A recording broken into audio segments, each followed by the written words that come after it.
and healing from the other side. Welcome to Messages of Hope with Suzanne Giesemann.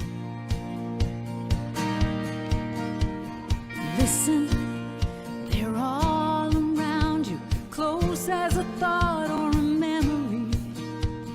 Messages of hope. Messages of... Hello, everybody, and welcome back for another episode. I'm a little off balance here. I've been talking with my guests, and I asked for a sign today about something that I'm involved in. I needed validation from the spirit world, and in our pre-chat, one of our guests gave me that word. I about fell off my chair. I love how the universe works, how we are all connected and supported by something so much greater than we know about. My guests today have known about this far longer than I did. I was not aware that we're connected to a greater reality until, about 2006, when my stepdaughter's death propelled me in a completely different direction from my Navy career. But these two guests, Jonathan and Andi Goldman, have been pioneers and are now authorities in the world of sound healing. And it is my great pleasure to share them with you today. Jonathan and Andi, welcome to the show. Oh, hello, Suzanne. It's a real blessing to be here. Thank you for having us. Oh, we gosh. are delighted. Well, I've had your books in my home for decades, and I remember walking around toning and chanting and oming, and now you've gone beyond toning to humming, something we're going to really dive into in the next hour. But I want to preface our whole conversation by saying that I'm teaching a course in connecting across the veil right now. And I told my students yesterday, you need to tune in today, because one of the things we were talking about is how to raise your vibration. As part of my 7-step process for connecting across the veil, the second step is lift your vibration. And the practices that you teach help us to do that. So we're going to dive into that. I will stop doing most of the talking here very shortly, but let's just begin by letting both of you introduce yourselves and your backgrounds. I don't like reading biographies. I want to hear your fresh version. Who are you? How did you get into this field? You want to go first? Okay, thank you. So Suzanne and friends, everyone who's watching, thank you for watching. My name is Jonathan Goldman. I've been in this field of using sound for healing and transformation for over 40 years. Literally, I'll really make this real quick and say that I began playing in a rock and roll band, looking out at the stage, realizing that the music I was creating was helping induce an ambiance of negativity and violence. From there, I basically said, what if music can be used to make people feel good? From there, the idea became, what if sound could be used to heal? I literally got a master's degree from Lesley University researching the uses of sound music for healing. From there, I founded the Sound Healers Association, took my music company, which was a new wave music company, turned it into one of the first new age music companies, and is now, of course, an award. It's called Spirit Music, also known as Healing Sounds. My first book, Healing Sounds, indeed, came out in 1992. We've got between us over a half a dozen different books, got over 30 different award-winning, some of them Grammy-nominated recordings. And my life, our life, is dedicated to helping bring awareness of these sound music for healing. And I am married to the most delightful, holistic psychotherapist in the world, who is also the angel of love. Oh, I love this. I tried to get them to come on 2 different devices so that they wouldn't have to crowd together, and you can tell they love it. You can just feel that they don't mind being close. Andi, before we get to your background, what you made me think of, Jonathan, is you started out in a rock band and you left it for this, but now, no exaggeration, you are the rock star of sound healing in my mind. So, well, also, if we were to move, you can see this room is peppered not only with all sorts of wonderful Tibetan deities, etc. It's also peppered with a lot of electric guitars. So, indeed, oh yeah, look at there. Cool. So we still, and Andi plays harp. So, we still love all sorts of music. All sorts of music is great, depending upon the time, the place, and the need of the individual. Neat. Yeah. And Andi. Well, I had the great joy of meeting this wonderful rock star in the field of sound healing about 30 years ago. Well, maybe, I don't know, 28, 29. Anyway, prior to that, Suzanne, I myself am a licensed holistic psychotherapist, and my background is really more from a psychological perspective, although I utilized expressive therapies with my work. And of course, sound is one of the most expressive therapies that I've ever run across. And so about Jonathan and I started working together, and he always laughs and said that he became my best client. And I say, no, we've blended together here. Yeah. And so we've written several books together, The Humming Effect and Chakra Frequencies. And we've been teaching for all these many years and have a beautiful, beautiful son. And so our life has just been, you'll think this is funny, but I always like to say that, we're on assignment oftentimes in this lifetime. And I feel that we're both on assignment here. And our major focus truly is to be of service and to bring sound to as many people as we possibly can in service of love and light through sound. So I'm very grateful that here we are. And yeah. Awesome. Well, I know that a lot of people come to my work and watch this podcast or listen to this podcast because they're dealing with the death of a loved one. They suddenly come to know that love never dies, that death is not the end. And then we want to learn to connect with our loved ones who have passed. And one of the ways that I've found to do that is by expanding our consciousness. And I know that sound helps us to do that. I'm into playing the gongs. I've learned about tuning forks, but you two you make it so much easier. No investment necessary whatsoever. You teach, we have the ability because we are the instrument. So I'd love to see where you go with that lead in. I would just like to suggest to begin with, and this is wonderful. So when we talk about expanding our consciousness, sound is perhaps one of the 5 great senses that we deal with. And if we're able to expand and enhance our ability to hear and to make sound, we're able to enhance our ability to work with one of our 5 major senses. And this, of course, is a sense of sound, if you like, both hearing and speaking. And when you're able to do that, it's almost, Suzanne, like gaining a superpower. All of a sudden, you've got another dimension of consciousness, of vibration, of ability to work with. And it shifts and changes you.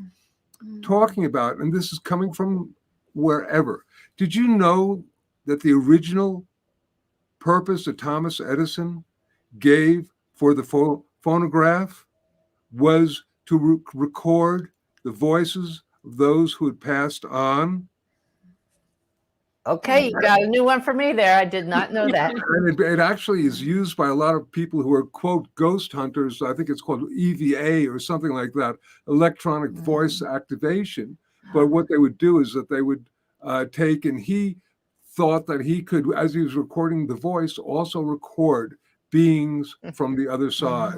And this is, a whole phenomenological thing, but talking about passing over. Plus, and I'm going to add this because I'm on a roll, one of the most powerful, easiest ways that we know of connecting with higher planes of consciousness, sacred, the divine, if you like, is working with sacred sound, and particularly your own sacred sound. Right. And Suzanne, it's interesting because in my background, I am a trained hospice bereavement counselor. Oh, wow. Perfect. And so I'm very familiar with, the whole aspect of, people wanting to so deeply connect with their loved one.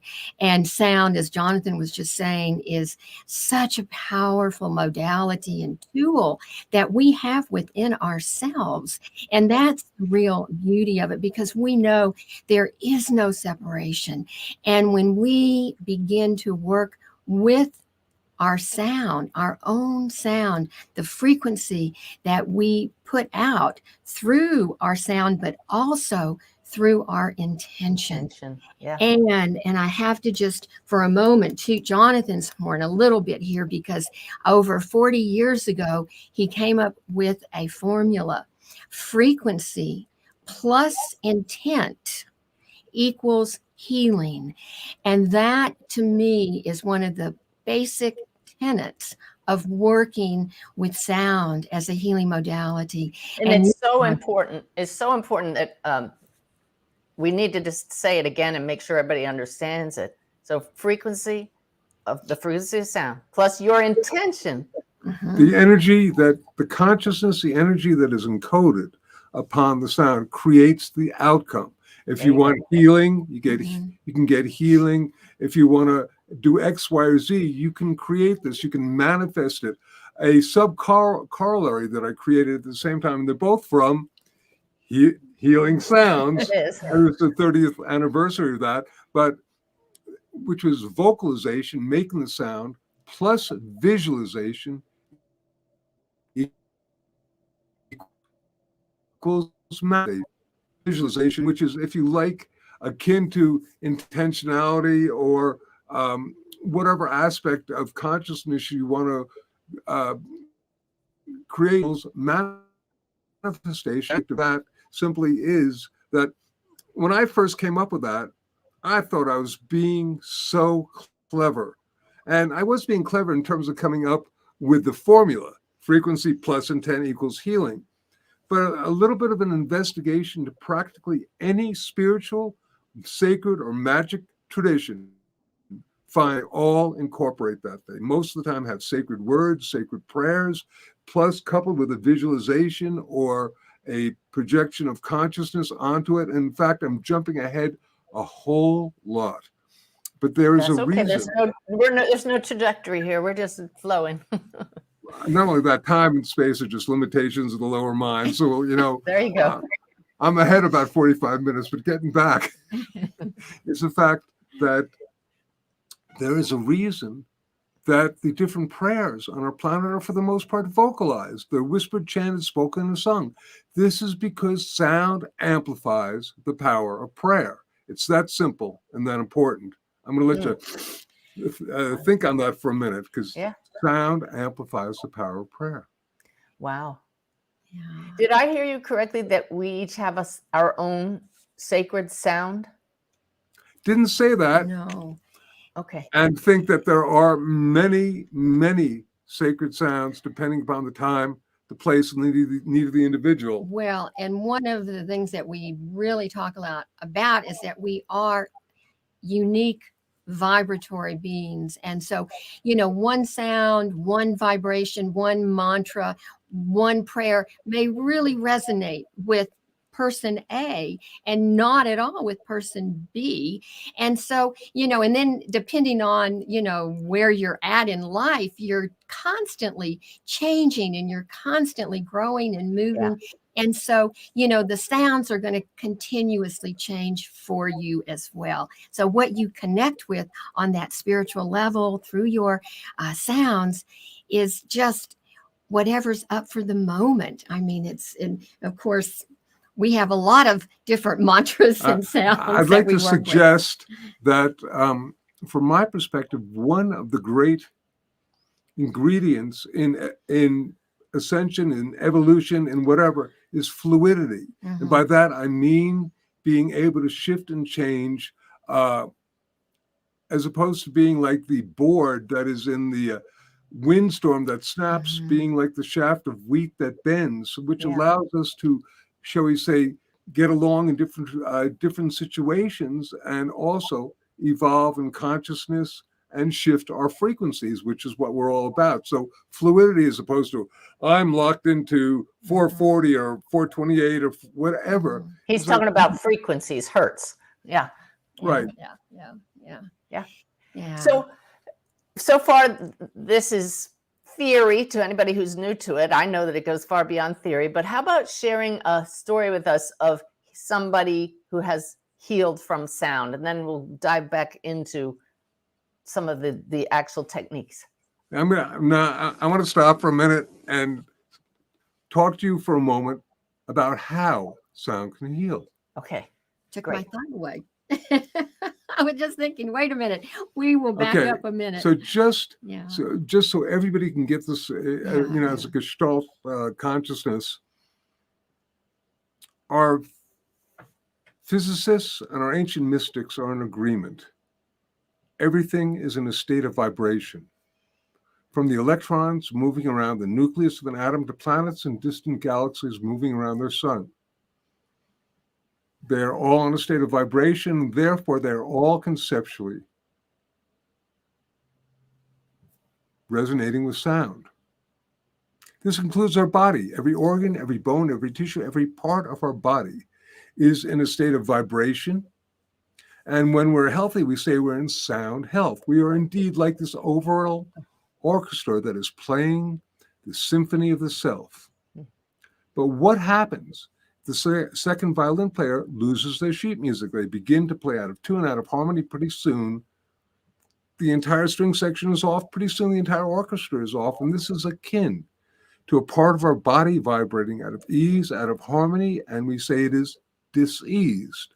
So the very simple but so important aspect of how to use sound for healing is simply to give the string player back their sheet music, to basically project or create the correct resonant frequency or frequencies that puts us back into harmony and health. And this is the basis not only of sound healing, but all sorts of alternative therapies, from aromatherapy to chiropractic to acupuncture. All these things ultimately have as their basis the idea of restoring the correct resonance and vibration to the body, mind, and spirit. And that body has its own intelligence.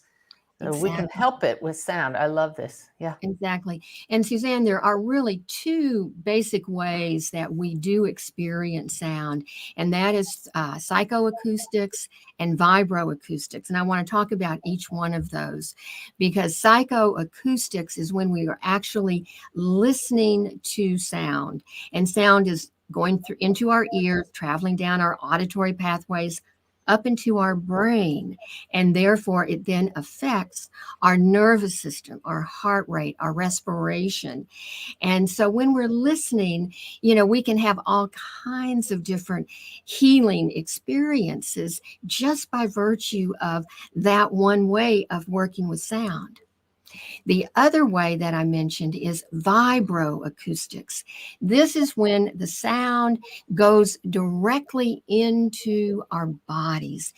For instance, if we're using tuning forks, for instance, if we're on a sound chair, that vibration is going right into the cells of our body. And now, what I like to say is that what we have come up with, what our experience says, is that using your own voice vibroacoustically can be enormously healing. And even we feel the hum, a conscious hum, is in fact the most powerful vibroacoustic way we can experience sound. And with both of these ways, the healing that does happen for people can be huge. It can be subtle, but it happens. Let me jump in, getting a little more conceptual, but for a moment, just to let you know that this isn't made up. Here's a quote from the New York Times Science section, February 8th, 1988. So it's not brand new. Yeah.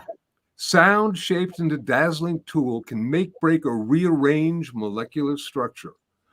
So you asked initially, tell us about some, healing stories. And I would say to people, they say, well, what sort of conditions can be healed with sound? I say, conceptually, if you can rearrange molecular structure, what sort of conditions can you not heal? Exactly. Yeah. Huh. So with stories, one doesn't know where to begin. I'll bet.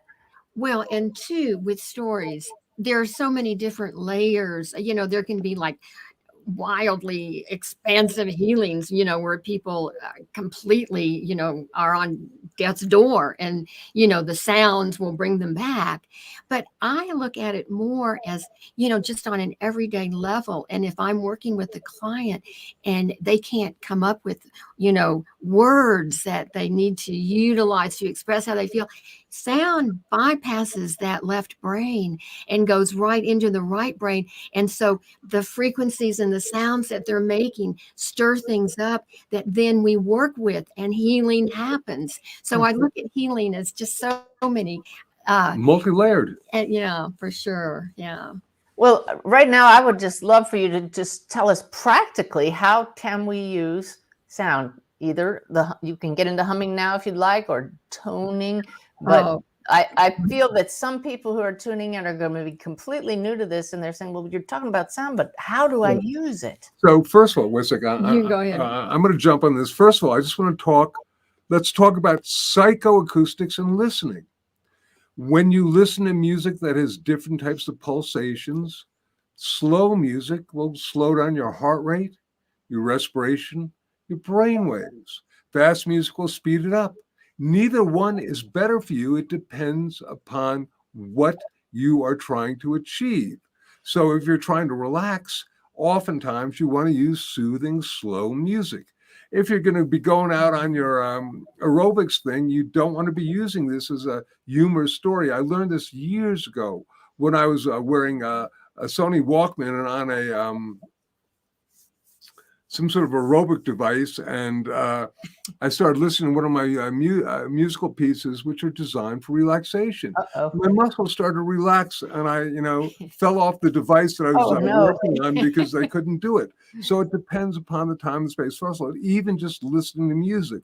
So if you're trying to stay awake at night, up-tempo music. If you're trying to, go to rest or go to sleep, probably slower, more relaxing music. That may sound very simplistic, but it's important for us to know. That it reminds me of something that I heard from somebody in a group helping parents heal, a support group for parents who have children across the veil, that they found it very helpful to create an uplifting playlist, because we can actually wallow in our grief and listen to sad music because it reminds us of someone who's passed, and that doesn't help us in our healing. So they recommended preparing a special list for when you get in the trough of grief, and turn that on to that's what you're talking about, isn't it?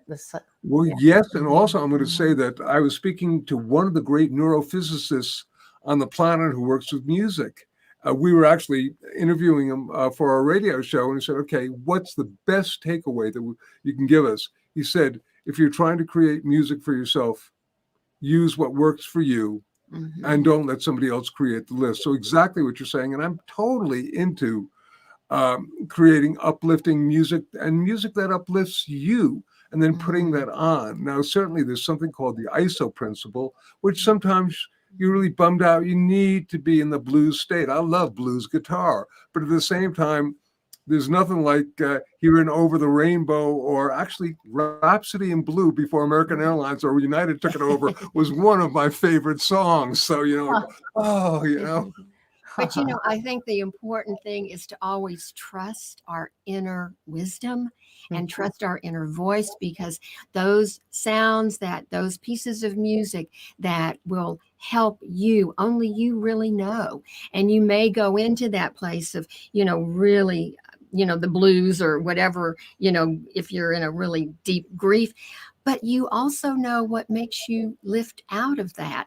And so creating your own playlist and trusting what is coming through is really important. And I think too, when we listen to our inner wisdom, that person, that being that we've lost can come through and say, hey, take this one, take that one. But, it goes back once again to we are unique vibratory. Right. And what a great, though, experience it is to compile a list of the music that you like. And I'm also going to suggest, I had an experience, oh my God, 40 years ago. I can't believe it. Yes, where I was very depressed. It was my birthday, and my a friend of mine who's a piano tuner and my karate partner came into the house, and I'm sitting on I'm sitting around just really bummed out. And he started playing Rhapsody in Blue, which I hadn't heard since I was a kid.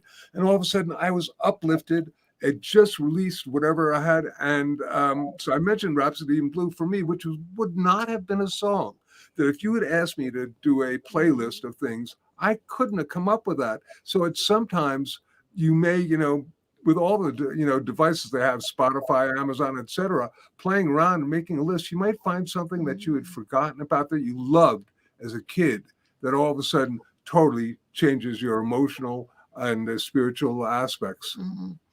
I love that. And Suzanne, I want to go back to, you were saying, well, how can we provide something for our listeners, for them to have experiences with sound, which we would really love to do. But before we do that, I just want to mention that we have worked with so many different sounds and so many different exercises with sound, all using your own voice, mantras, and my goodness, through the years, so many. And we decided, this was several years ago, what can we do to help those people who don't know anything about sound, who feel like, oh, I can't get in sound, I can't sing, I don't play music, all of that. And what is the sound that can bring healing to people that they can understand, that they can relate to? And we looked at each other and we went, Oh. to write a book about humming. Okay. But also, I'm going to just jump in because you were kind enough to have our website.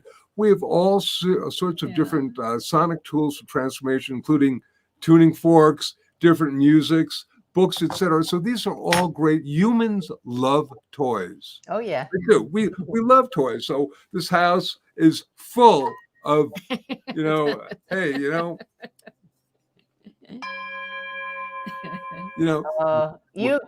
would be fun to be in your house, no doubt. It's crazy. I have a lot of instruments that are actually specially made for us. We have a 2-foot crystal tuning fork that was made for us. Crazy. The trouble is it weighs about 50 pounds. It's very hard to use. Wow. But I think that people who are opening up to, this concept of, wait a minute, sound can help me to shift my frequencies. It can help me to raise my vibration.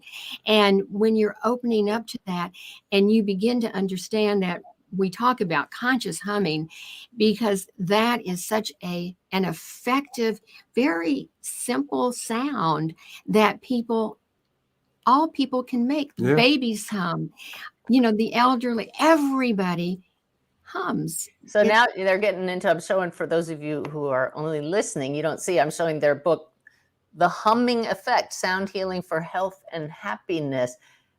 A whole book about humming. Who knew that this could be healing for us? But I read the whole book on a flight home the other day, and it's tremendous, the proven effects of this. It's a good book, isn't it? And fun to read. Oh, yeah. Well, and the whole first chapter, and because we thought the same thing, Suzanne, it's like, who is going to read a book on humming and who's going to take that seriously? And we started doing our research, and we were very familiar with, working with your own voice and humming. But the whole first chapter is nothing but peer-reviewed research and data. And there's a lot to it.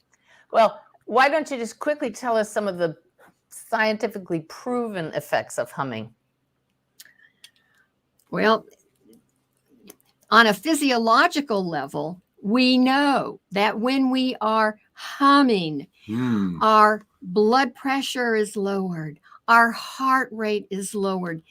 I'm going to stop you there. That's so huge. Huge. If you can lower your heart rate and respiration to pharmaceutical levels by taking a few deep breaths and humming, and we're going to be demonstrating this, in a little while, but it's so huge because if you start getting stressed out and you take some deep breaths and do conscious humming as we teach it, it's literally miraculous. So that unto itself, before we get into the really deep stuff like, well, as we are humming, melatonin is released, the hormone melatonin, also oxytocin. Oh, I know oxytocin. When you pet a puppy or a kitten, the body just courses it's with the that. trust. It's called the trust hormone. Yeah. That is emitted when we are humming. And not only that, nitric oxide is produced. And that is a heavy duty molecule. In fact, I think it won the Molecule of the Year award in some scientific thing back in 1992 or something like that. Like that. Science magazine, actually, nitric oxide, the thing that's it's a vasodilator, which means it widens it makes your circulatory system more elastic and widens it and allows oxygen, all these other things to flow more heavily. So obviously it's really important for circulatory issues, heart issues, but also, drum roll, they have found that it is an antiviral agent. So that humming, and we'll talk a little bit more about this, humming basically generates nitric oxide in the nasal cavity, which is therefore really good for treatment of any sorts of imbalances like sinusitis. And I literally discovered this. I was teaching this to these doctors in 1986, and I said, hey, we call this sonic Dristan. Now, it was in Germany, and they didn't know what Dristan was. But I had realized that, if you had a blocked nose, you went, that it would open it up. And then in around 2005, the Karolinska Institute in Sweden, which is a Nobel Prize winning place, demonstrated that you get 15 times the amount of nitric oxide through humming than is normally generated. And that is, if you like, truly therapeutic levels. So I'm just letting you read between the lines about its potential use. It's quite amazing. Well, you caught my attention in the book where you wrote, rather than reach for a glass of wine, start humming. And that's just one example. For me, it would probably be chocolate, right? We need something to relieve the stress. And if we could just be, as you call it, conscious hummers, we would be more healthy from the get-go. But all those other effects are phenomenal. And the real beauty of it is that we have it within ourselves, Suzanne. We have that power within ourselves to help us shift our consciousness, to help us shift out of that stress, to help us shift into relaxation, to help us let go of that anger, whatever it is. When we start to hum, we are the ones that do it. We don't have to go to a therapist to, hey, can you hum? Can I hum this issue right now? No, we can hum our own issues whenever we want, basically. And there was a key in your book that really stood out for me, and that is, it's not just, I'm going to walk while I go down the stairs, I'm going to go, It was 5 minutes of sustained humming and breathing, which I'm sure you'll talk about with us, initiates these healing benefits. So it's actually a practice. It's not just a casual hum because it occurs to you, right? Exactly. And it's a practice, and we call it conscious humming because there's a lot of different elements in it. Before we start to hum, we take some nice, deep diaphragmatic breaths, belly breathing, of course it's called. And so we want to breathe. We want to let go of whatever's not serving us in this moment through our breath, taking that breath in, that breath out, and really relaxing our body. And then we breathe in, and then on the out breath, hum. And so, when you kind of put those pieces together, and then you can do something even for, we say 5 minutes, Suzanne, that's, what our practice is before we go into our meditation. But I'm going to say to our listeners that even if you do 30 seconds, even if you do a minute, you will feel a difference because it is that fast acting. We would like to actually probably lead you just in a few of these conscious hums so you get please an do. idea of this. But I would like to also suggest that when you consciously hum, there are a couple of things we like to keep in mind. First of all, as goof. All right, we're going to play a game for a second. Oh boy. Okay. Because got to have a split screen on this one. Because this is playing a game with you. You're going to put me on the spot. I want you. It's a fun game. It's a fun game. I want you to hum, and then pinch your nose as you're humming. I read the book. I know what's going to happen, but most people don't. So here we go. You can't hum. Stop. You can't hum if your nose is blocked. And we say, okay, most people, if they haven't read the book, don't know that. We say, okay, if you didn't know that about humming, is there perhaps some other aspects? But the reason I also mentioned that is if you go, then you're not humming. As soon as your mouth is open, you're not humming. So we have to give everybody a chance now to try this because I can feel, and I don't want them to miss any wisdom. So I would like everybody, we're going to have dead air here for a second while everybody listening or watching. I want you to hum and pinch your nose and see what they just said. We'll do that with you. Okay. Okay. Here we go.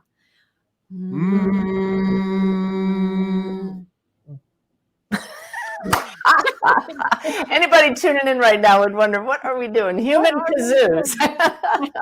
So that's the first thing. You got to have your lips closed. Okay. Second thing is you want to do a hum that is somewhere in the comfort range, basically around the level of your speaking voice. Not too high or not too low, but something that's in your comfortable vocal range, right? You want to be comfortable. And third, we ask that you hum on one note, not doing zippity-doo-dah, which is great. But if you hum on one note, then you get a sort of resonant frequency effect if you follow that and follow that again. So those are the three things.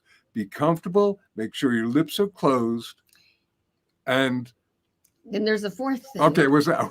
This is what happens when we get husband and wives together. The wife's always going like this, right? There's the fourth thing that's very important because after you do those three things, you want to be in silence. After you've hummed. After you have hummed, because you want the shifts and the changes that will be occurring. You want that to happen, and that is in the silence after you've hummed. So you always want to give yourself time after you have finished that 1 minute, that 5 minute, whatever that practice is of humming. You then want to be in silence because that is truly where the shifts and changes really happen. I like to say that silence is the yin to the yang of sound. And as Andi was saying, it is really, and it took me literally 15 years to learn that because I was so enamored with how cool it felt to make the sound that I didn't give silence the opportunity. And all of a sudden I did. And it was like, wow, it literally allowed the true healing and, if you like, altered states of consciousness to really emerge really quickly. So silence. So we like to, if you like, dedicate as much time to silence as we do the sound. Andi pointed out a while ago that the word silent and the word listen were anagrams. Yeah, the same letters. I have a slide that I do in a lot of workshops that shows the two words together. And it's, I love that, Suzanne. I came across that and I went, wow, does this ever say it all in terms of, so when we take the group and do a little experience, there'll be a little time at the end of our humming where we'll be in a moment of silence. I mean, obviously we would be in silence Much a lot more. longer, but in light of that, But that space on the radio or whatnot is not fun. But anyway, wanting our listeners to know that that silence is really just vital. Yes. And how about intention? If you can, the general, because you said it's so important, frequency plus intention equals healing. The intention could just be that this be in my highest and greatest good. Right, but Beautiful. also, and that is great. But if you have a physiological imbalance, let's say you want to get you have a headache, then you close your eyes and you generate and you project the sound to, let's say, your forehead, and oftentimes it'll be effective. Or if you got something in your chest, just as an example, I'm going to basically go from my head to here, just with my consciousness and a very little shift of. It'd be easy if I went. But I'm going to do that because that just moved it with the vibration. But now I'm going to do that with intentionality. I just changed the vibrational pattern simply through my intention. So once again, what is your purpose? And if you can have a gazillion different purposes with the same sound, and it can have a gazillion different effects. Cool. So shall we we'll do maybe 5 hums? I think Four? Four. How many? You decide. 4. Okay. We will guide our listeners through a brief humming experience. And we're going to start out, and I loved the intention that you just came up with, Suzanne. Let us set that intention of, let this be for our highest good and growth in love and light. And so we will then close our eyes. We'll start to do some diaphragmatic breathing, some belly breathing, and then on the out breath, we will begin to hum, and we'll do this 4 times. And we want everybody to do this with you, right? This is the point. Yes. Yeah. But also we want everybody, first and foremost, to check yourself out. How are you feeling now? Because if all of a sudden you get a little blissed out or stoned out or feel release or whatnot, unless you've checked yourself out beforehand, you might not notice the effect. So everyone, check yourself out first. And this also will help with emotional healing as well, right? Huge. Absolutely. Mental. Yeah. Oh, absolutely. In fact, for me, that's one of the biggest parts of humming, is to shift our emotions, when they are a little out of sync. In fact, hold on for a second. I'm sorry, but this is just, so we have a book called Chakra Frequencies as well, another book that we wrote with Inner Traditions. And one of the things we talk about is if you are in a state with a partner and you are in a state of emotional discomfort with them, and the first thing you want to do in terms of sound is probably cuss them out. Don't do that. You have to sort of basically have an agreement where you're going to beforehand, when you get in those situations, make a sound together. But then, for example, either humming or oming or something like that. Andi and I, it's really amazing. And the shifts and the changes emotionally happen so quickly. It's pretty wild. So hopefully our audience will get some So pearls. you're saying the two of you, if you're just a little off balance, you hum together all the time. All the time. Wow. And in fact, we'll just, if when we're in balance too, because it's great. Well, yeah, for sure. But if we're out of sync, out of balance, I'll say, or Jonathan will say, honey, okay, I know we don't want to do this right now, but we got to hum. Let's do some ohms together, and we'll hold hands and we'll start humming. How And could you not come into resonance when you're doing that? Suzanne, Exactly. exactly. It is, and it's very fast. And then more times than not, we'll start giggling. But now, why Right. were we so Totally, upset? yeah. Wow. I know that sometimes when I'm off balance, Ty will look at me and he'll say, do you need to go clear your chakras? And no, I'm in bad shape when that happens. So now we're going to have a new code word. We need to hum, honey. And when you make that agreement, when you're in a good place, that contract, that verbal contract is made when you're in a good place. Right. Then when you're not in a good place, then you've got that contract already made. Oh, that's beautiful. We're going to do this. So That's the real thing, but it's we wouldn't be sharing it if it didn't work. It works. It's simple, it works, and it's so effective. All right, shall we do our Okay. didn't mean to get distracted with that, but it was something I thought it's a lot important. of people could use. So what we'll do is guide us through a series of 4 hums. So we'll close our eyes and then be in and silence and after that, yeah. and check yourself out first and now. Oh, so as your eyes are closed and you begin to focus on your breathing, doing some nice deep belly breaths, you can feel your belly expanding on that in breath, and then releasing anything right now that is not serving you. And take a few more breaths, breathing in and out, releasing with a sigh. And again, breathing in.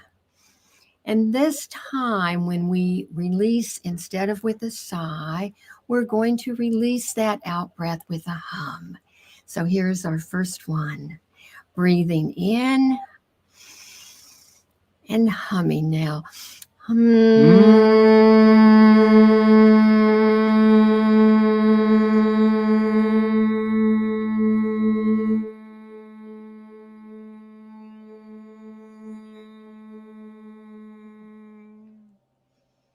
Taking a nice deep breath, breathing in and humming on the out breath.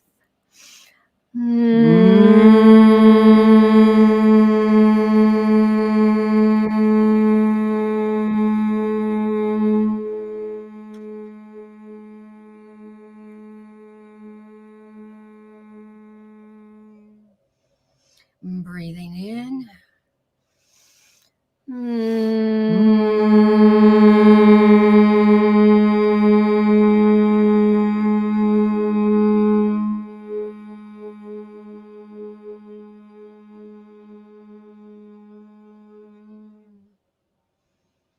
And one more, breathing in.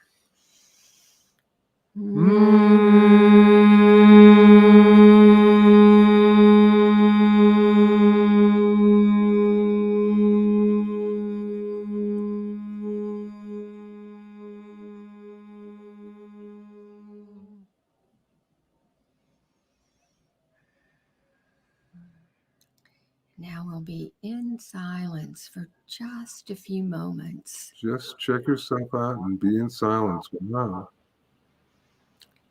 And it is in that silence that we listen to our inner wisdom. Checking yourself out. And we would spend a lot more time in silence if we were not on the air. But since we are, we'll bring ourselves back. And I would like to suggest that for myself, even with those brief 4 hums, I still have my eyes closed because I'm a little bit blissed out, if you like, just from that minute or so experience. Suzanne, how is that for you? Oh, it's beautiful. And at the very end, I almost felt as if you were making some of the singing bowls in your room resonate. I don't know if you did or not, but it was so resonant what you produce. It's beautiful. It also reminds me of chanting Om. What's the difference? Okay, so here is, if you like, there's a book called the Yoga Sutras, which is written by a fellow named Patanjali's many thousands of years ago. And it's the basis of a lot of yoga. And most spiritual masters have done their own translation. So this comes from Swami Satchidananda's translation. Satchidananda was the guru who began the Woodstock celebration, and we like him very much. And Swami Satchidananda, Sutra 1.27 says, and this is Jonathan Goldman's paraphrase of it, the original sound of creation was pranava, the humming of prana. They had to give it a name, so they called it Om. Huh. Okay. Well, there we go. Humming, the first original sound. That then went into the Om. So. And it's so simple. Now, with no disrespect, what would be the difference between that and using a kazoo? You wouldn't get the vibroacoustic effects, number one. You felt the sound going in, doing that. That won't happen with the kazoo. Okay. Because on a level, as soon as you, humming is the most powerful vibroacoustic effect that you can have. As soon as you open your mouth, no, the sound starts going out, and much less of it is contained within to create that internal massage, that internal vibration, that internal resonance of everything from your pituitary gland on up. I'm sure that you felt a lot of this happening with just those 4 hums. Yeah. And all the release of nitric oxide and all this other stuff is going on. You don't get that with a kazoo, but it's fun. It's a good psychoacoustic effect. But I love also how you said earlier that we can direct that to specific areas in our body, even though the body has its own innate intelligence, and we can just have the intention of overall balance. I love that you can direct it with intention to wherever you feel you need healing. And Suzanne, I would love to take a moment. We have a beautiful quote on the back of our book from Dr. Bruce Lipton, who wrote Biology of Belief, and we love him dearly. And he wrote this really sums up humming from my perspective. And he says, I highly recommend the humming effect for all those impacted by the stress of the modern world. It is a powerful non-pharmaceutical prescription for healing that has only positive side effects, such as harmony, health, and happiness. And so you can just hum, people can hum and reduce their levels of stress, come into balance, and it is simple and yet effective. So I wanted to share that because that's beautiful. I'm ready to, just really make this part of my life. Seriously. And I'm laughing, thinking of my husband, Ty. When he gets nervous, I can always tell because he'll usually be driving and thinking about something. And I start to hear little humming noises. He's doing it without realizing. People hum to self-soothe unconsciously. This is conscious humming. It's even better. Yeah, conscious humming. I love it. So you all have an event coming up. It's not just you. This is a worldwide event that we can be conscious healers of our planet, I believe. Tell us about it. It's called World Sound Healing Day. World Sound Healing Day. And this is the 21st World Sound Healing Day. And it's coming up on February 14th. Good Valentine's Day. Yeah. And this is a day when people throughout the planet project a sonic Valentine to what we call the Gaia Matrix, the energy field of Mother Earth. And is it always on Valentine's Day? It was always on Valentine's 21 Day. years of this. And after 21 years, it has now got basically a life of its own.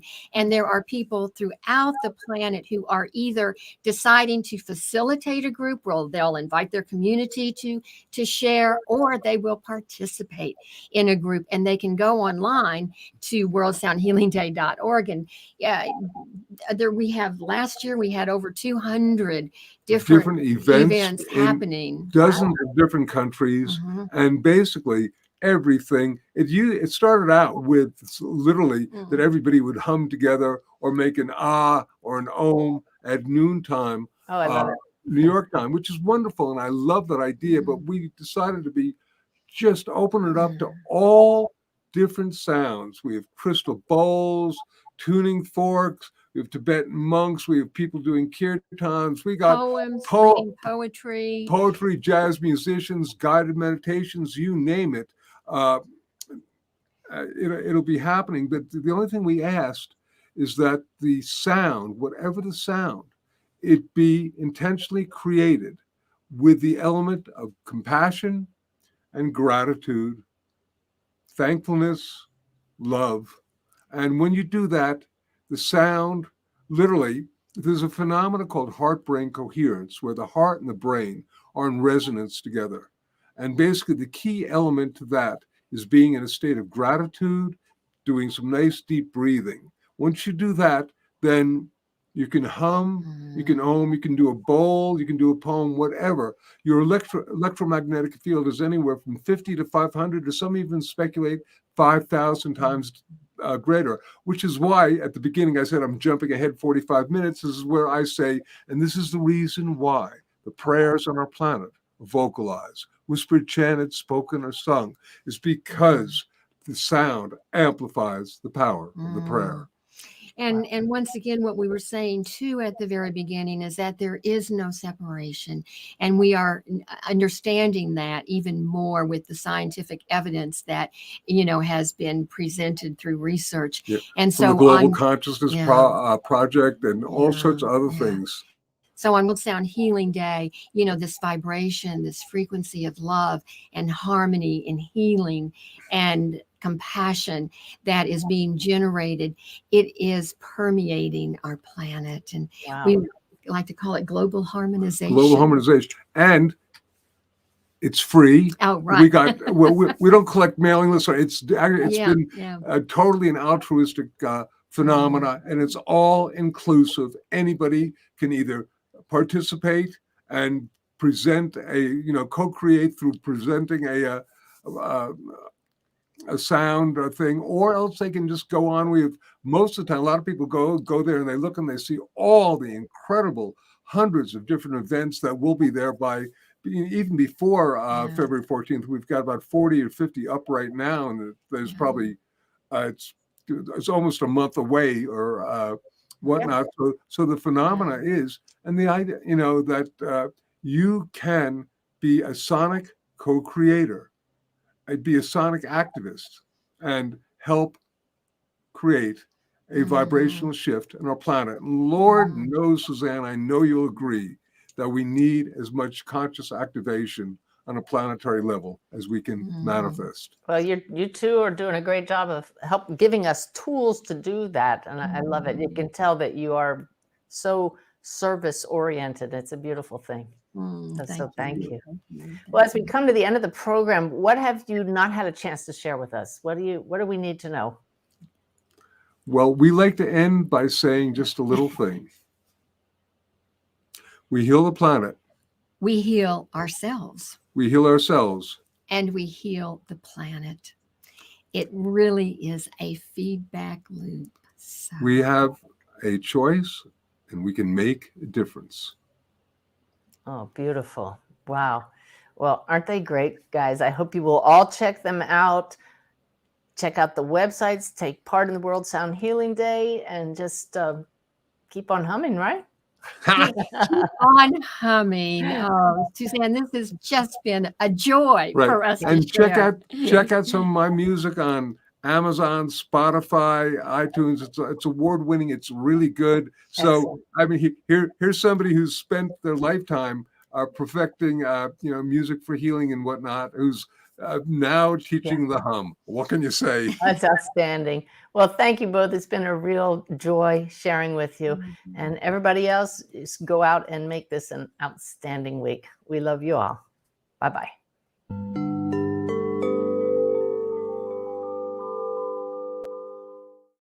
Messages